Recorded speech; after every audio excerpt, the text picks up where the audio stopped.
إن الحمد لله نحمده ونستعينه من يهده الله فلا مضل له ومن يضلل فلا هادي له وأشهد أن لا إله إلا الله وحده لا شريك له وأن محمدا عبده ورسوله أما بعد.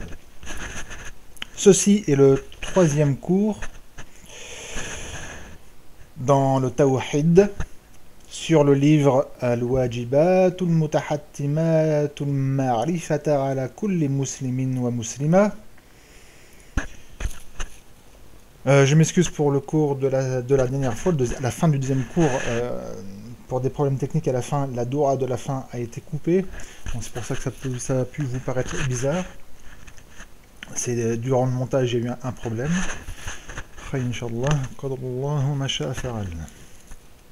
Donc voilà, nous étions sur le deuxième fondement parmi les trois fondements que le cheikh Muhammad ibn Abdul Wahhab rahimahullah a cités. Et ces trois fondements, en fin de compte, sont les trois réponses que tout être humain et djinni doit répondre dans sa tombe à l'heure actuelle. Quand je dis à l'heure actuelle, parce que dans une des trois réponses, il faut répondre que notre prophète est Muhammad sallallahu alayhi wa sallam, et que avant que Muhammad sallallahu alayhi wa sallam vienne, c'était Isa alayhi salam, et avant Isa, d'autres prophètes. Donc voilà, nous sommes donc à cette deuxième réponse que nous devons répondre, et nous demandons à Allah Azza wa Jal de nous affermir dans la tombe, à répondre par ces trois réponses, et nous affermir dans cette vie dunya sur la shahada, sur la ilaha illallah, Muhammadan Rasulullah. Donc je vous répète le deuxième fondement. Et si on te dit quelle est ta religion, faqul, alors dis, dini al-islam, ma religion est l'islam. Et c'est le fait de se soumettre, comme je l'ai dit, de se rendre à Allah avec le tawhid, c'est-à-dire avec le monothéisme, c'est-à-dire adorer Allah Azza wa Jal seul, sans rien lui associer dans l'adoration. Et donc le fait de suivre, d'accord, c'est-à-dire d'obéir à lui, donc de lui obéir, par l'obéissance du corps, bien sûr. Nous nous sommes arrêtés ici et nous allons donner une petite explication, Inch'Allah, de cette partie qui est très importante et qui va revenir dans les épîtres dans lesquels on va étudier, notamment dans l'épître qui arrive juste après, Inch'Allah. Et le désaveu du shirk, donc le fait d'associer à Allah Azza wa Jal des choses, des personnes, des anges ou autres dans l'adoration, donc se désavouer de tout shirk, et de ces gens, et des gens du shirk. Il ne faut pas seulement se désavouer du shirk, du kufr, mais il faut aussi obligatoirement se désavouer, s'innocenter des gens du shirk et du kufr, des mushrikoun, des associateurs, des kafiroun, des kuffars, des mécréants, de toutes sortes de mécréances qu'ils soient, que ce soit des mécréants d'origine comme les chrétiens, les juifs, les bouddhistes, les athées et autres religions de la mécréance, ou des mécréants qui ne sont pas d'origine, entre guillemets, qu'on appelle les murtaddoun, les apostats, ceux qui se prétendent toujours musulmans, ou qu'ils étaient musulmans, et après se sont désavoués de l'islam, ou qui se prétendent toujours musulmans, mais qui font un kufr, et que ce kufr-là est attesté sur eux, et qui sont kafirs par rapport à ce kufr. Nous allons d'ailleurs étudier ceci dans ce qu'on appelle le takfir, et les règles du takfir, Inch'Allah. Oui, il faut se désavouer du shirk et de ces gens, du kufr, et de ces gens, des gens du kufr. Comme je dis dans le dernier cours, il y a des personnes dans notre communauté qui commence à dire moi je déteste le kufr, la mécréance, le shirk qui est dans cette personne, mais je ne déteste pas cette personne, je ne m'innocente pas de cette personne, je ne me désavoue pas de cette personne. Ceci est une grave erreur, c'est un péché. Et oui, il faut se désavouer des mécréants, il faut s'innocenter des mécréants. La preuve, par le Coran, par le Coran, tout simplement. Comme je l'ai dit là, ou le deuxième, je vais rester. Et il y a beaucoup dans ce sens où Allah Azza wa Jal dit وَمَا اخْتَلَفْتُمْ فِيهِ مِنْ شَيْءٍ فَحُكْمُهُ إِلَى اللَّهِ. Donc Allah Azza wa Jal a dit وَمَا اخْتَلَفْتُمْ فِيهِ مِنْ شَيْءٍ, d'accord, dans lequel vous divergez, فَحُكْمُهُ إِلَى اللَّهِ, sans que sa loi, sa sentence revient à Allah. C'est-à-dire que quand des musulmans, mais ceci est aussi valable avant tout pour tout être humain, c'est-à-dire que quand des êtres humains sont en divergence, ils doivent revenir à Allah, à Dieu, avec des majuscules, dans leur divergence. C'est-à-dire que si on diverge entre nous, musulmans, et les mécréants tels que chrétiens ou autres, c'est Allah qui doit être notre référence. Et encore plus si on diverge entre musulmans. Donc si un musulman vient me dire qu'il ne se désavoue pas des mécréants, mais seulement de la mécréance qui est en eux, je lui dis, eh bien tu es musulman, c'est très bien. Nous allons mettre cette divergence devant le kitab, devant le livre d'Allah Azza wa Jal. Et nous allons voir ce que dit Allah Azza wa Jal sur ceci. Et tu vas apporter tes arguments. Donc nous rentrons dans la sourate Al-Mumtahina, ou on l'appelle aussi Al-Mumtahina, Al-Mumtahana bil fatr, soit c'est un ism fa'il ou soit c'est un ism maf'oul, ça dépend, je ne vais pas rentrer dans ce problème de la nomination de cette sourate, donc vous la nommez Al-Mumtahina ou Al-Mumtahana, d'accord. Dans le verset numéro 4, je vais vous donner le numéro de cette sourate, Inch'Allah, je vais le trouver, genre dans la table des matières, alors... Moi j'ai un Musraf en arabe, ça 150. C'est la sourate numéro 60. La sourate numéro 60, le verset numéro 4. On va dire un verset qui est très explicite et qui est, en fin de compte, dans ce verset, il y a en elle-même cette règle que l'on appelle Al-Wala wal-Bara. Al-Wala wal-Bara. Al-Wala, donc c'est l'alliance, wal-Bara, c'est le désaveu, s'innocenter. Al-Bara. Soit vous mettez un tamabuta ou un hamza à la fin, al-bara à tout ou al-bara ou seulement. Donc voici ce verset. Donc Allah Azza wa Jal a dit قَدْ كَانَتْ لَكُمْ أُسْوَةٌ حَسَنَةٌ فِي إِبْرَاهِيمَ وَالَّذِينَ مَعَهُ إِذْ قَالُوا لِقَوْمِهِمْ. Je vous traduis قَدْ كَانَتْ لَكُمْ, il y a certes pour vous Uswatun hasana, un bon exemple. Donc Allah Azza wa Jal nous indique qu'il y a un bon exemple. En qui? Fi Ibrahim, en Ibrahim, Abraham, alayhi salam. Walladhina ma'ahu idh qalu, et ceux qui étaient avec lui. Donc les bons exemples sont dans Abraham et ceux qui étaient avec lui. Idh qalu, lorsqu'ils ont dit, c'est là qu'il y a le bon exemple. Lorsqu'ils ont dit quoi? Ils ont dit quoi? Liqawmihim, à leur peuple. Donc, Abraham, et ceux qui étaient avec lui, on dit ceci à leur peuple. Inna bura'a'u minkum wa mimma ta'buduna min dunillah. Je vous traduis. Inna, certes nous, inna bura'a. Et bura'a, c'est le pluriel du mot bari. Bari'un, le pluriel, bura'a'u, même nom c'est pour ça qu'il y a un seul damma. Et le mot bari'un vient du mot al-bara'a, qui veut dire être innocent. Quand, par exemple, en langue arabe, on accuse quelqu'un, on lui donne un tuhma, une accusation, et que lui dit, moi je suis innocent, il va dire, anabari min hadha, je suis innocent de ceci, anabari. Le pluriel de bari, c'est bura'a. Donc nous sommes innocents. D'accord? Et ce qui veut dire aussi al-bara'a, nous nous désavouons, nous sommes innocents. De quoi? Minkum, de vous. D'accord? Donc, le bon exemple qui est en Abraham, et ceux qui étaient avec lui, quand ils s'adressaient à leur peuple, c'était de quoi? De dire quoi? Leur peuple, bien sûr, mécréant. De leur dire, nous sommes innocents de vous. Et de ce que vous en aurez en dehors d'Allah. Donc ils se sont bien désavoués, ils sont bien innocentés de deux choses. De leur personne et de ce qui est en leur personne du kufr. D'accord? Donc il faut se bien désavouer des mécréants, deux choses. Mais le verset ne s'arrête pas là, le bon exemple ne s'arrête pas là. La parole que disait Abraham alayhi salam à son peuple continue. Et il a dit, et il disait, Kafarna, et nous mécréons, Kafarna, faire du koufr. Donc Abraham faisait du koufr, mais quel koufr? Il reniait quoi? Kafarna bikum, et nous vous renions. Et là, c'est très important. Abraham, alayhi salam, Ibrahim, alayhi salam, il n'a pas dit je renie, je m'écrois à votre koufr. Non, il a dit à vous, vos personnes. D'accord? Ensuite, ça continue. Et Abraham, à ceux qui étaient avec lui, excusez-moi, disaient aussi ça à leur peuple. وَبَدَا بَيْنَنَا وَبَيْنَكُمُ الْعَدَاوَةُ وَالْبَغْضَاءُ أَبَدًا حَتَّى تُؤْمِنُوا بِاللَّهِ وَحْدَهُ.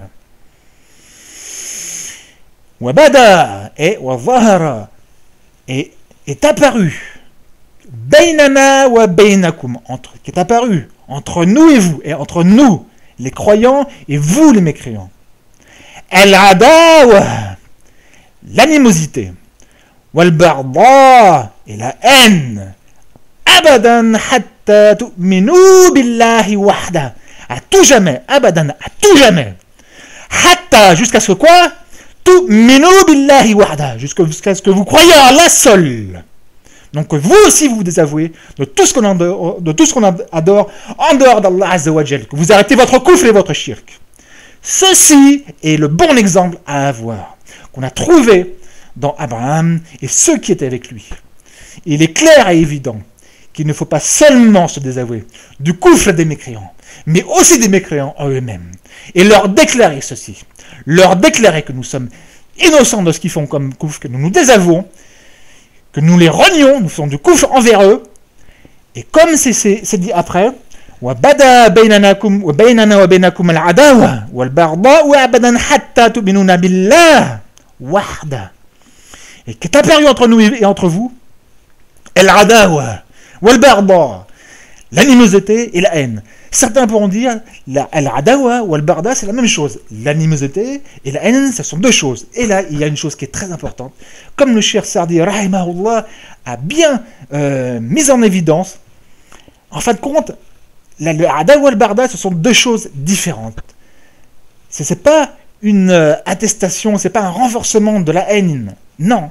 Al-adawa, c'est ce qui concerne le corps. Il faut avoir de l'animosité, donc il faut le montrer. Et notamment, le summum de cette animosité qu'il faut montrer, ça se fait par l'épée, par le djihad.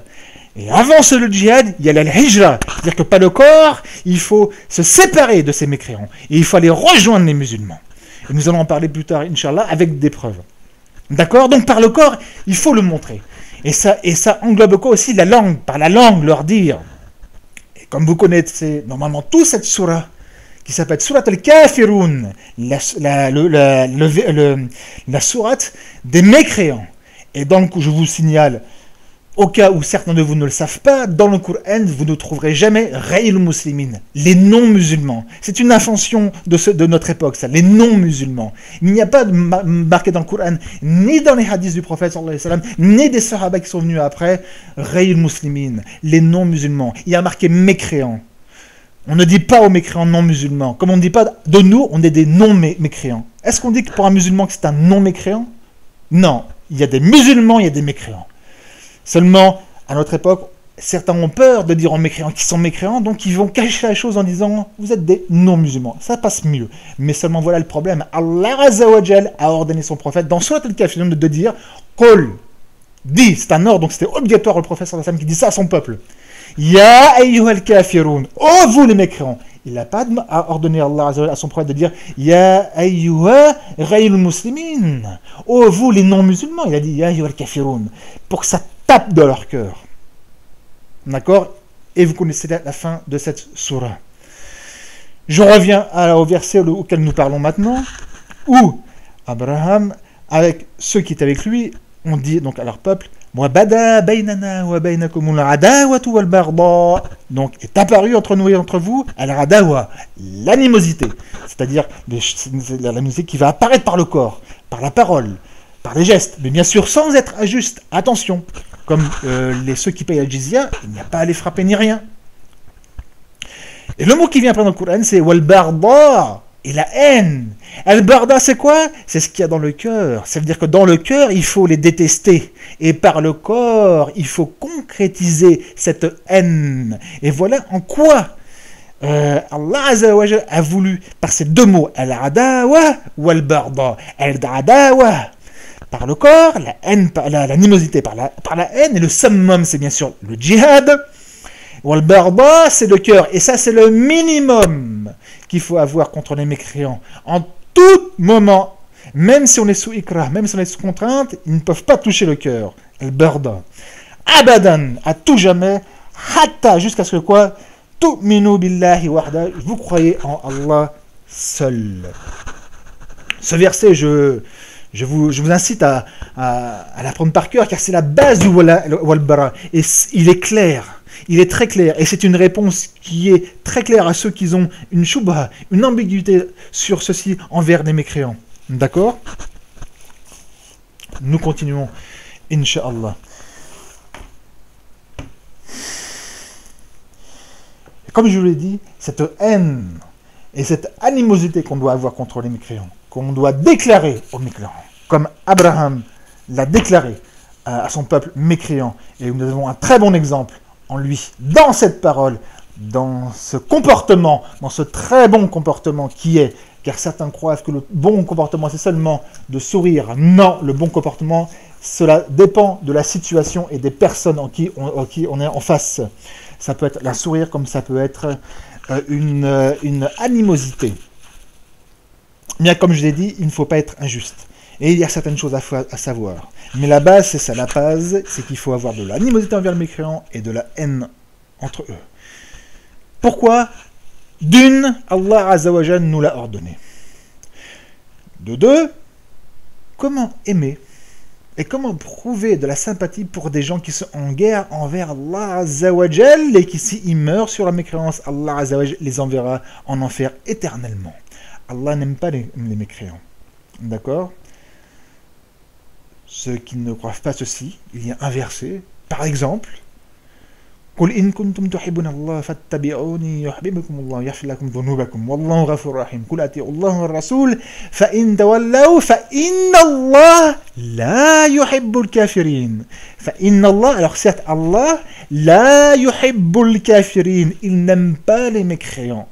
Donc si on aime Allah, on doit aimer ce qu'il aime et on doit détester ce qu'il déteste. Maintenant, si par exemple ces mécréants-là sont nos parents, que doit-on faire? Eh bien, nous allons dans la sourate Luqman et nous prenons le verset 15 où Allah Azza wa Jal parle en parlant des deux parents, du père et de la mère. Wa in jahadaka ala an tushrika bi ma laysa laka bihi ilm.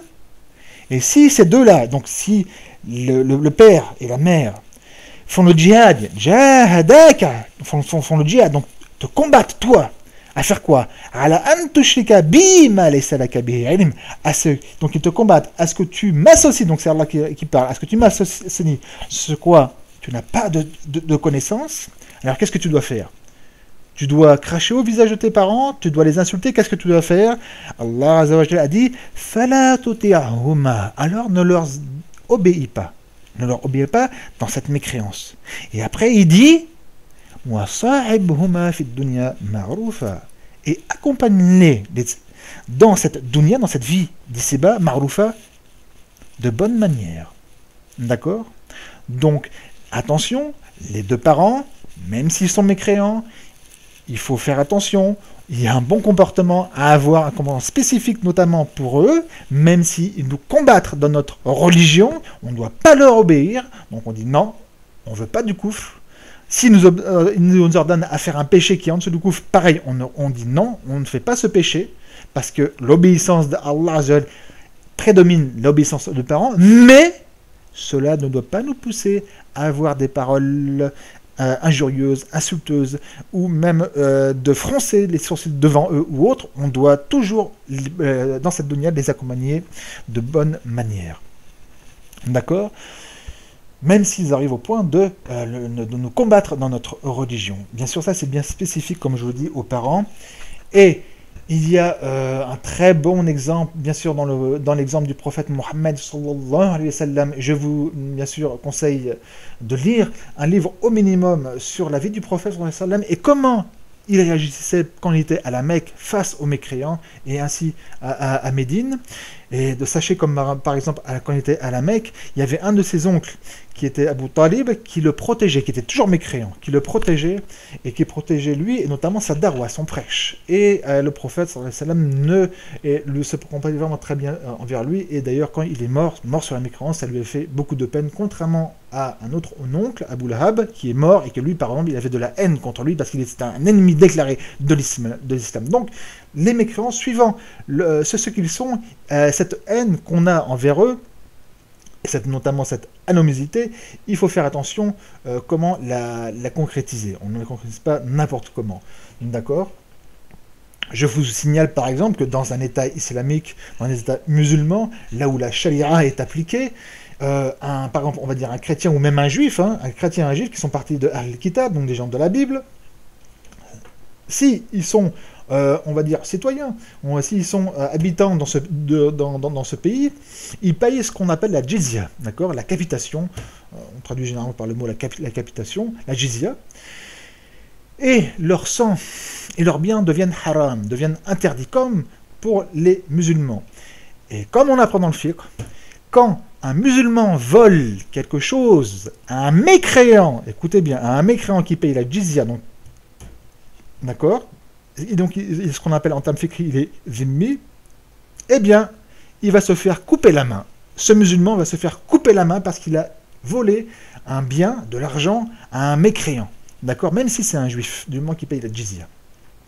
Donc faites attention, on ne concrétise pas cette animosité n'importe comment, il faut, d'accord, mais par contre, c'est la base, il faut avoir de la haine envers les mécréants, et notamment envers la mécréance qui est en eux.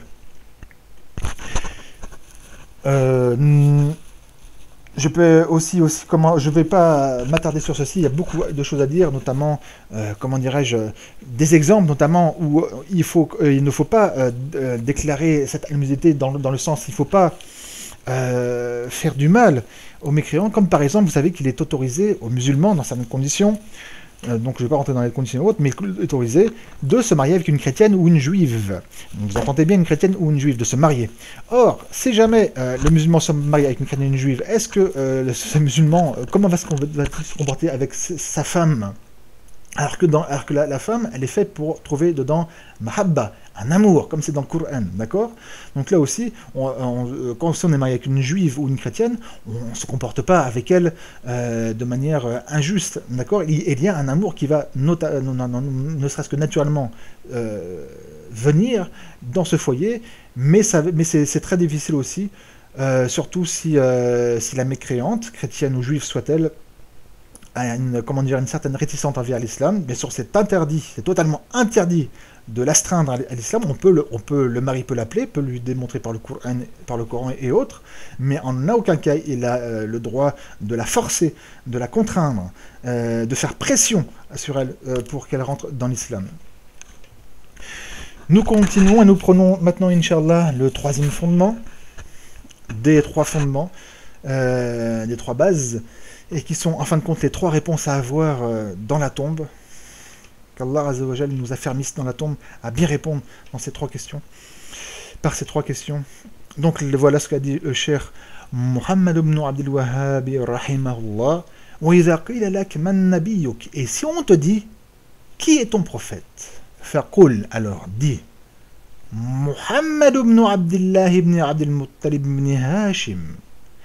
Donc c'est qui? C'est Mohammed, qui est le fils de Abdullah, et que lui-même est le fils de Abdul Muttalib, et qui lui est le fils de Hashim. D'accord? Donc notre prophète Mohammed, son père s'appelait Abdullah. Le grand-père du prophète Mohammed s'appelait Abdul Muttalib. Et son arrière-grand-père s'appelait Hashim. D'accord? Pour ceux qui ne savent pas, chez les Arabes, il n'y a pas, comme on trouve en français, le nom de famille. Il y a le prénom, le nom de famille. Ça ne marche pas comme ça chez les Arabes. Chez les Arabes, le nom, c'est donc le prénom de la personne, suivi du prénom de son père, suivi du prénom de son grand-père, etc., etc. Il n'y a pas de nom de famille, ça n'existe pas. C'est une autre forme de nommer les personnes. Ensuite, le cher Mohammed ibn Abdul Wahhab rahimahullah a dit wa Hashimun min Quraysh. Et Hashim, donc l'arrière-grand-père du prophète sallallahu alayhi wa sallam, qui s'appelait Hashim, min Quraysh, fait partie des Quraysh, de cette tribu qui s'appelle Quraysh. Wa Quraysh min al-Arab. Et Quraysh fait partie des Arabes, des Arabes, de cette race qu'on appelle en français les Arabes, al-Arab. Ensuite, le cher Mohammed ibn Wahhab rahimahullah dit wal-Arabu min dhurriyyati Ismaïl ibn Ibrahim al-Khalil alayhima wa ala nabiyyina afdalus salati wa taslim. Et les Arabes font partie de la descendance de Ismaïl, d'accord, de Ismaël, que lui-même est le fils de Ibrahim, Abraham, Al-Khalil qui veut dire l'ami très intime. Alayhima, sur eux deux, wa ala nabiyyina, et sur notre prophète Mohammed, sallallahu alayhi wa sallam, afdalus salati wa taslim, la meilleure prière et la meilleure salutation. Ismaïl n'avait pas de sang arabe. Ismaïl son père était Abraham, que lui-même venait de l'Irak, du nord de l'Irak, qui n'était pas arabe, et sa mère était Hajar, qui était une copte. Donc Ismaïl n'était pas un arabe. Et il s'est marié avec une arabe de sang, on va dire, de sang, son sang était 100% arabe, d'accord. Et lui, il s'est marié avec une femme arabe, il a vécu au milieu des Arabes, dans la péninsule arabique, et notamment, comme vous le savez, à la Mecca. Et il y a eu des générations, et en fin de compte, le sang de Ismaïl s'est mélangé avec le sang, notamment ceux qui étaient notamment dans la Hijaz et aussi dans le Nejd, parce qu'en tant qu'Arménienne c'est un peu plus difficile, et son sang s'est mélangé en fin de compte dans pratiquement tout le sang des Arabes. D'accord. Ça c'est par rapport juste à la généalogie, et c'est à savoir. Maintenant, Inch'Allah, nous allons lire quelques versets sur notre prophète Mohammed sallallahu alayhi wa sallam, parce il est très bien de connaître, de savoir qui est notre prophète Mohammed sallallahu alayhi wa sallam. Donc là, on l'a connu par sa généalogie, qui est son père. Son père s'appelle Abdullah, son grand-père Abd al-Muttalib, et son arrière-grand-père Hashim. Hashim fait partie de la tribu qu'on appelle Quraysh. Les Quraysh font partie des Arabes, et les Arabes font partie de la descendance de Ismaïl, qui lui-même Ismaïl est le fils de Abraham. Maintenant, nous allons lire ce que Allah Azza wa Jal a décrit son prophète. Car qui est ce prophète Mohammed sallallahu alayhi wa sallam, et qui peut mieux décrire ce qu'est le prophète Mohammed sallallahu alayhi wa sallam. Et nous allons maintenant lire quelques versets sur le prophète Mohammed sallallahu alayhi wa sallam. Allah Azza wa Jal a dit Man yutir rasoula faqad ata Allah. Celui qui obéit au messager, et là donc il parle du prophète Mohammed sallallahu alayhi wa sallam, faqad ata Allah, alors a certes obéi à Allah. Celui qui obéit au messager, alors a certes obéi à Allah. Pourquoi? Parce que le messager, en fin de compte, il ne vient qu'avec le message d'Allah, et qu'il n'est que le transmetteur de ce que Allah Azza wa Jal veut transmettre à l'humanité et aux djinns. Donc, le Coran est la parole même d'Allah Azza wa Jal, et Allah Azza wa Jal révèle aussi à son prophète, notamment par l'intermédiaire de l'ange Gabriel, Jibril, alayhi salam, pour lui dire ce qui est par exemple halal et haram, pour l'informer de ce qui va se passer dans le futur, ou pour l'informer de ce qui s'était passé dans le passé, et l'informer aussi par rapport à la croyance, quelle est la bonne croyance. Ensuite, Allah Azza wa Jal a dit وَمَنْ تَوَلَّى فَمَا أَرْسَلْنَاكَ عَلَيْهِمْ حَفِيظًا. Et que celui qui se détourne, alors nous ne t'avons pas envoyé sur eux, et pour ceux qui se détournent, hafiza, comme protecteur. D'accord. Maintenant, nous allons lire un deuxième verset. Allah Azza wa Jal a dit Ma kana Muhammadun aba ahadin min rijalikum. Muhammad n'est pas le père d'un de vos hommes. Je vous fais une traduction un petit peu littéraire, surtout pour ceux qui comprennent l'arabe et qui veulent bien apprendre l'arabe, comprennent. Ma kana Muhammad aba ahadin min rijalikum. Ça veut dire que le prophète sallallahu alayhi wa sallam n'a pas laissé de descendance homme, il n'a pas laissé de fils, d'accord, vivant, afin qu'il y ait une descendance. Mais il a laissé des filles, notamment Fatima, radiyallahu anha, pour sa descendance. Ensuite, Allah Azza wa Jal dit Walakin Rasul Allah, mais c'est le messager d'Allah. Wa khatam an-nabiyyin, et c'est là que c'est très important. Wa khatam an-nabiyyin, et c'est le sceau des prophètes. Et donc on sait que par le prophète Mohammed sallallahu alayhi wa sallam, ne serait-ce que par ce verset, et aussi des hadiths qui se trouvent dans Sahih Bukhari et Muslim, que le prophète Mohammed sallallahu alayhi wa sallam, c'est le sceau de la prophétie. Il n'y a plus de prophète nabiyyin, d'accord, de nabi. C'est même pas rasoul, c'est nabi. Donc après lui, il n'y a plus de prophète. Donc on sait, à partir de maintenant, que si quelqu'un vient nous dire que c'est un prophète après le prophète Mohammed sallallahu alayhi wa sallam, c'est un mécréant parmi les plus mécréants détestables qu'il pourrait y avoir, il faudra le combattre, comme vous le savez. Et Allah est de toutes choses savant. Un autre verset. Allah Azza wa Jal a dit وَمَا أَرْسَلْنَاكَ إِلَّا كَافَّةً لِلنَّاسِ بَشِيرًا وَنَذِيرًا. Et nous ne t'avons pas envoyé seulement que pour tous les hommes, entièrement. Bashira, en tant que bon annonciateur, donc en tant qu'annonciateur du paradis pour ceux qui croient, wa nadhira, et avertisseur. Avertir de quoi? Que ceux qui vont faire du koufr et qui mourront sur leur koufr iront en enfer. Walakin akthar an-nas la ya'lamun, mais la majorité des gens ne le savent pas. Un autre verset. قال الله سبحانه وتعالى قل يا أيها الناس. Donc Allah Azza wa Jalla ordonne à son prophète de dire قل, dis, ô Mohammed, dis ceci. Ya أيها الناس, ô vous les gens. Donc là, quand une petite règle d'ailleurs dans le Coran, quand Allah Azza wa Jalla dit Ya أيها الناس, quand il dit les nas, an-nas, quand il interpelle les gens, ça englobe les mécréants et les musulmans et les croyants, d'accord? Mais quand il dit Ya ayyuhalladhina amanu, oh vous, ceux qui avaient cru, là il interpelle qui? Les croyants, les musulmans, d'accord? Donc là Allah Azza wa Jal ordonne à son prophète sallallahu alayhi wa sallam de dire à tous les gens, à l'humanité, Inni rasulullah ilaykum jami'a, certes moi je suis le messager d'Allah pour vous, envers vous, jami'a, tous, c'est-à-dire qu'il n'y a pas de différence entre tel et tel peuple ou telle race. Le prophète Mohammed sallallahu alayhi wa sallam a été envoyé à toute l'humanité. Contrairement aux messagers et aux prophètes qui étaient avant, qui étaient seulement envoyés à leur peuple, comme c'est dans le Sahih Bukhari et notamment de Muslim, où vous trouvez où le prophète sallallahu alayhi wa sallam a bien dit qu'une de ses caractéristiques par rapport aux autres prophètes d'avant, parce qu'il y a plusieurs caractéristiques, c'était que quoi? Que Boristo il a nes jamia, qu'il a été envoyé pour tous les gens, alors que les prophètes d'avant étaient seulement envoyés pour leur peuple. Ensuite, Allah Azza wa Jalla dit dans ce verset, c'est surat Al-A'raf, le verset 158, à la suite, il dit Alladhi lahu mulku samawati wal ard. Celui, donc en parlant d'Allah, celui qui a la royauté des cieux et de la terre. La ilaha illahu. Pas de divinité par droit, sauf lui. Yuhyi wa yumit. Il fait vivre et il fait mourir. Fa'aminu billah. Alors, croyez. Donc, c'est un ordre. Donc, il faut dire ça aux gens. Croyez en Allah wa rasulihi. Et en son messager, Muhammad sallallahu alayhi wa sallam.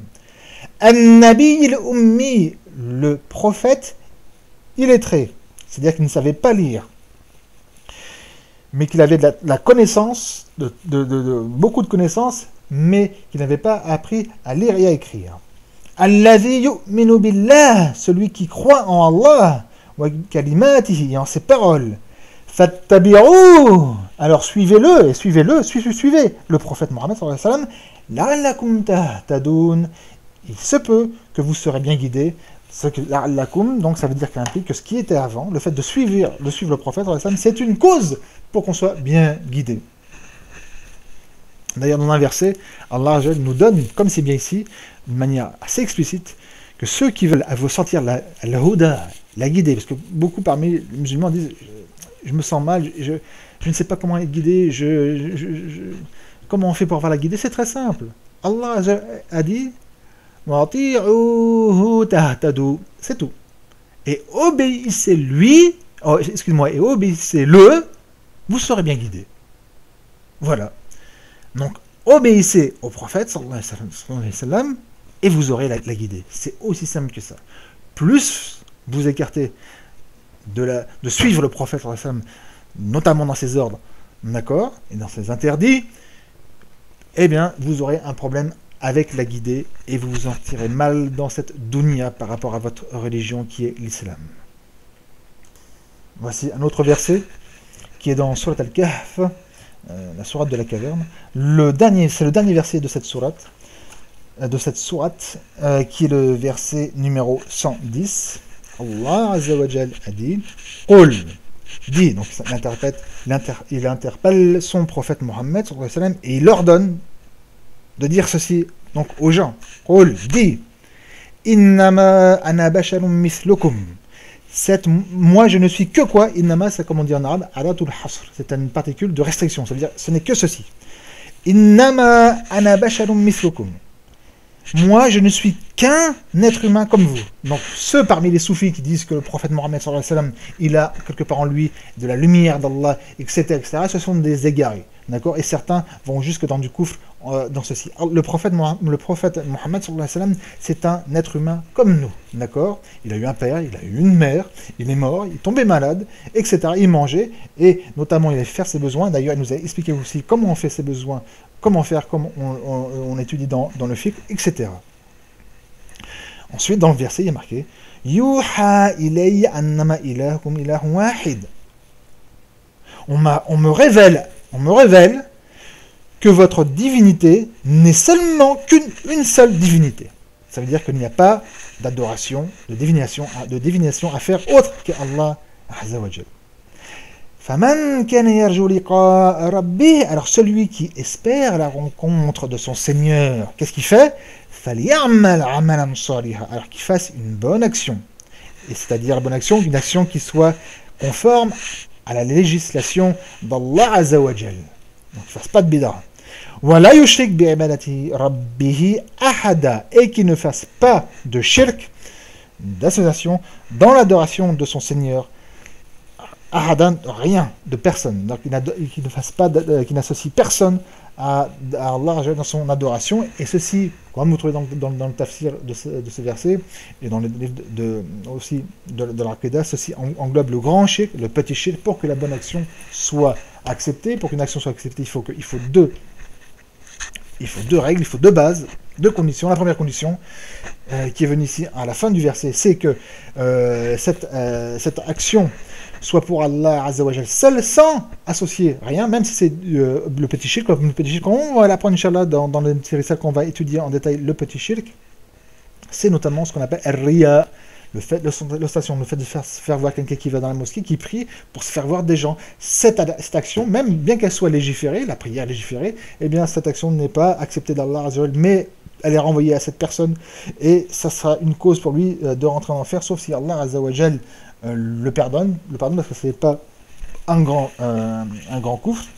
Et bien sûr, si c'est un grand kufr, une grande shirk qu'il fait, eh ben, l'action en elle-même ne sera pas agréée, mais toutes les actions de cette personne ne seront pas agréées, comme on a vu ça avant. Et la deuxième condition pour que l'acte de la personne soit accepté, c'est qu'il faut que cet acte soit en accord avec la charia, Le prophète sallallahu alayhi wa sallam a dit Man ahadasa Man ahdasa fi amrina hadha ma laysa min fahuwa rad. Celui qui fait quelque chose de nouveau dans notre affaire, dans notre religion, alors c'est rejeté. D'accord? Donc il ne faut pas faire de bid'a. Sinon cette bid'a, même si on l'a fait pour Allah Azza wa Jal seul, eh bien cette bid'a ne sera pas acceptée, mais c'est un péché, et c'est un grand péché. On va finir par un dernier verset, Inch'Allah, qui se trouve dans la sourate Al-Qalam, la plume, qui s'appelle aussi sourate Noun, parce qu'elle commence par la lettre Noun, au verset 4, où Allah Azza wa Jal décrit son prophète comme ceci. Wa innaka la'ala khuluqin azim. Et certes, toi, tu es sur un comportement azim énorme, un bon comportement qui est énorme, et qui d'ailleurs pratiquement, mais qui ne peut pas être égalé par un être humain. C'est l'être humain, c'est la personne, c'est le prophète, c'est le messager qui est venu avec le meilleur exemple, le meilleur comportement qu'on peut avoir, à savoir que quand on dit bon comportement, des fois c'est avec dureté qu'il faut avoir un comportement, comme envers les koufars avec le djihad, par l'épée ou autre, mais la base du bon comportement quand même, c'est le fait d'avoir une parole douce, de sourire et d'être agréable. Ça, c'est la base du bon comportement, d'accord? Mais des fois, le bon comportement implique d'avoir une certaine fermeté. Wallahu ta'ala a'lam. Nous avons fini, alhamdulillah, par ces 3 cours, le premier petit épître du cheikh Mohammed ibn Abdel Wahhab rahimahullah, qui sont les al-usul al-thalatha, les 3 fondements. Et la prochaine fois, nous allons faire un petit épître qui ne fait que 2 phrases, mais qui est très important.